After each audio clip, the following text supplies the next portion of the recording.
독일 새 군 복무제 도입 자발적 복무 중심 의무제 가능성 열어둬. 독일 정부가 새로운 군 복무제를 도입하기로 결정했습니다. 연방 내각은 8월 27일 회의에서 방위장관 보리스 피스토리우스가 추진하는 개혁안을 승인했으며 우선은 자발적 복무를 중심으로 운영하되 필요할 경우 의무 복무제를 다시 도입할 수 있도록 법적 근거를 마련했습니다. 이번 결정은 러시아의 위협과 나토의 병력 확대 요구에 대응하기 위한 조치로 현재 독일 연방군의 병력은 약 18만 3천 명으로 나토가 제시한 목표치인 26만 명과 20만 명의 예비군 확보에는 크게 미치지 못하고 있습니다.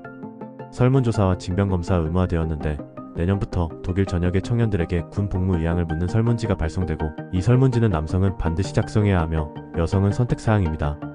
적합하다고 판단되면 징병검사에 참여하게 되는데 특히 2027년 7월부터는 2008년 이후 출생한 모든 남성이 의무적으로 징병검사를 받아야 합니다. 기본 복무 기간은 최소 6개월로 정해졌으며 복무자는 감시 경비 임무와 확대된 국내 방위 업무에 투입되며 드론 운영과 방어 훈련도 포함됩니다. 월급은 약 2,200유로로 숙소와 식사, 의료 혜택, 독일 철도 무료 이용 등이 제공되며 장기 복무를 유도하기 위해 복무 연장 시 특별수당과 운전면허 취득 지원 최대 3,500유로도 지급됩니다. 양심적 사유로 병역을 거부하는 경우에는 쾰른의 연방청에 신청해야 합니다. 신청은 헌법 제4조 사망을 근거로 작성한 진술서와 이력서, 개인 사유서를 포함하고 있습니다. 한편 최대 F방송 조사에 따르면 18에서 34세 응답자의 다수는 의무 복무에 반대 입장을 보였으며 독일 청소년 단체인 연방청년연합은 정책 결정 과정에서 청년들의 의견이 배제됐다며 비판했습니다. 독일 캐나다 핵심 원자재 협력 강화. 독일의 핵심 원자재 의존도를 중국에서 벗어나기 위해 캐나다와의 협력을 대폭 확대합니다. 연방경제부 장관 카트리나 라이에와 캐나다 에너지부 장관 팀 호지스는 8월 26일 원자재 협력에 관한 양해각서를 체결했습니다. 현재 독일이 사용하는 상당 부분이 중국산에 의존하고 있는데 이번 협력은 이러한 구조를 바꾸려는 시도의 일환으로 캐나다는 리튬, 코발트, 니켈, 구리, 히토류 등 풍부한 매장량을 보유하고 있어 독일의 중요한 대안이 될 수 있습니다. 라이에 장관은 이번 합의는 공급 안정성과 경쟁력 강화를 위한 신호라며 독일과 캐나다 기업 모두에게 신뢰할 수 있는 공급망이 핵심이라고 강조했습니다. 독일 기업들은 이미 캐나다 파트너들과 일부 프로젝트를 진행 중이며 이번 합의로 협력을 한층 확대할 수 있게 됐습니다. 이번 합의에 대해 메르츠는 양국 경제를 강화하는 중요한 걸음이라고 평가했으며 카니 총리는 캐나다는 리튬과 히토류를 비롯해 다양한 핵심 자원을 보유하고 있다며 독일은 이미 중국 의존도를 줄이려는 선도국가이며 캐나다가 그 속도를 높이는 데 기여할 수 있다고 말했습니다. 이를 위해 캐나다 정부는 동부항만, 인프라 확충에 수억 달러 규모 투자를 집행할 계획입니다. 독일 연방하원 5천억 유로 특별기금 논의.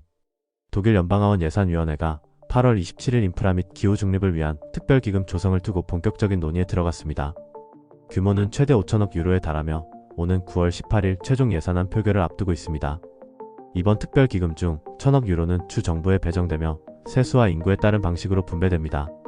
또 다른 1천억 유로는 기후전환 기금으로 사용되며 전력가스 가격 인하 및 산업가계 지원에 약 420억 유로가 쓰일 예정입니다.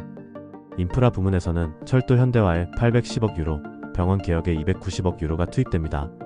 그러나 교육 부문은 열악한 학교 시설 개선 필요액이 1,300억 유로로 추산되지만 2026년까지 실제 배정된 금액은 65억 유로에 불과해 언발의 오줌 누기라는 비판이 나오고 있습니다.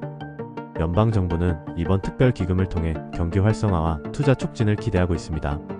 독일경제연구소는 향후 성장률이 약 1%포인트 상승할 것으로 예상하며 2027년 이후에는 연평균 2% 이상 성장세가 가능하다고 내다보았습니다. 독일 2024년 무기 수출 사상 최고치 기록. 독일의 2024년 무기 수출 규모가 역대 최고치를 기록했습니다. 연방정부가 승인한 수출액은 총 128억 3천만 유로에 달하며 전년도 2023년 사상 최대치를 또다시 경신했습니다. 새로 발표된 무기 수출 보고서에 따르면 가장 많은 물자를 공급받은 국가는 러시아의 침공을 받고 있는 우크라이나 81억 5천만 유로였습니다. 우크라이나로 향한 주요 무기에는 306대의 장갑차, 316기의 미사일 및 미사일 시스템, 78대의 전차, 대구경 포병 시스템 11기 등이 포함됐습니다. 한편 보도자료에는 이스라엘로 향한 수출 내역은 포함되지 않았습니다. 다만 2024년 잠정통계에서는 약 1억 6,100만 유로 규모의 무기 수출이 이스라엘로 향한 것으로 나타난 바 있습니다. 모든 수출 신청이 승인된 것은 아닙니다. 정부는 총 62건의 수출 신청을 거부했으며 이는 전년 2023년보다 17건 늘어난 수치인데 거부 사례는 주로 파키스탄, 태국, 말레이시아 등이었습니다. 연방정부는 원칙적으로 무기 수출을 개별 심사 방식으로 관리하고 있으나 연속된 기록적인 수출 증가세는 정치권과 시민사회에서 논란을 불러올 전망입니다. 특히 집권 연정이 출범 당시 내세웠던 무기 수출 억제 공약과의 괴리가 지적되고 있습니다. 베네치아 영화제 개막, 베테랑 감독 베르너 헤어조크 공로상 수상. 제82회 베네치아 국제영화제가 8월 27일 화려한 스타들의 참여 속에 개막했습니다. 독일의 거장 베르너 헤어조크 감독은 이날 공로상 골드라이언을 받으며 영화제의 중심에 섰으며 상은 헐리우드 전설 프란시스 포드 코폴라가 직접 전달했습니다. 헤어조크 감독은 베네치아는 항상 나에게 관대했다며 감사 인사를 전했고 코폴라와 함께 레드카펫을 걸으며 환영을 받았습니다. 헤어조크는 영화 피츠카랄도, 노스페라투, 보이체크 등으로 국제적 명성을 얻었습니다. 개막작은 오스카 수상 감독 소렌티노의 라 그라치아로, 이 작품은 이탈리아 대통령의 안락사 논쟁을 소재로 하고 있습니다. 이번 영화제에서는 정치적 메시지를 담은 작품들도 주목받았습니다. 튀니지 감독 카우테르 벤 하니아의 더 보이스 오브 힌드 라잡은 2024년 가자지구에서 발생한 민간인 희생 사건을 재구성했습니다.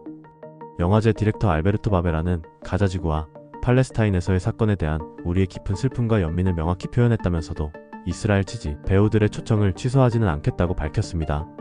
이번 영화제 주요 경쟁 부문에는 21편의 장편 영화가 황금사자상을 놓고 겨룹니다.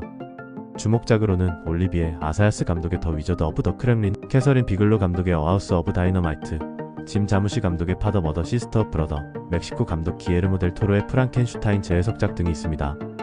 올해 황금사자 수상작은 9월 6일 발표될 예정입니다.